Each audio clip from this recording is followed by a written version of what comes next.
drive through Japan, man. I set a random marker on the map. It's like 16, almost 17 miles out, and we're just gonna drive and talk, dude. I turned off the HUD except for the driving line so I can know where I'm going.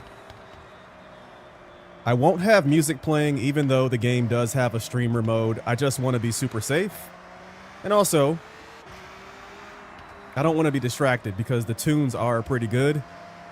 And I'll end up just getting quiet and bobbing my head or singing to the songs. And no one wants to hear that. So, yeah. Oh my goodness. I'll put my specs in the description, my settings and everything, but I'm playing on PC. I've got the graphics absolutely maxed out, playing with an RTX 4090, 9800 X3D, 64 gigs of DDR5 RAM. Playing the game at 4K with DLSS set to quality. I am not using frame generation. I've got the graphics fully maxed out, everything set to extreme, and I've got the ray tracing cranked all the way up. And the performance seems to be good. I haven't done any FPS counting, which I probably should do before we really get this thing kicked off, and we're like in a really good spot to do that. All right, so as you can see, top left, I'm getting about 60, 70-ish FPS.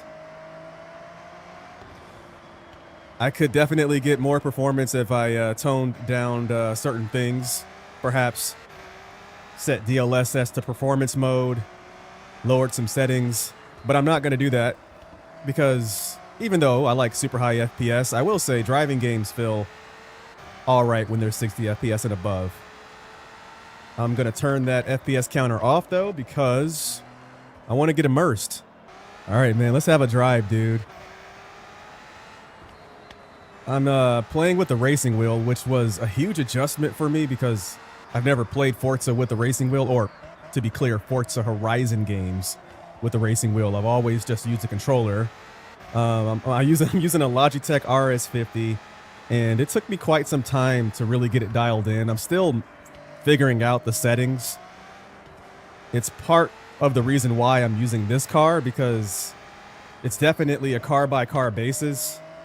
I was driving the Sylvia, and I could not keep that thing on the road with the wheel and the settings that I had. So I'm not going to share my wheel settings in the description because, again, I'm still trying to figure that out. But this car drives pretty great with the wheel. Didn't have too many issues jumping into this thing and keeping it on the road.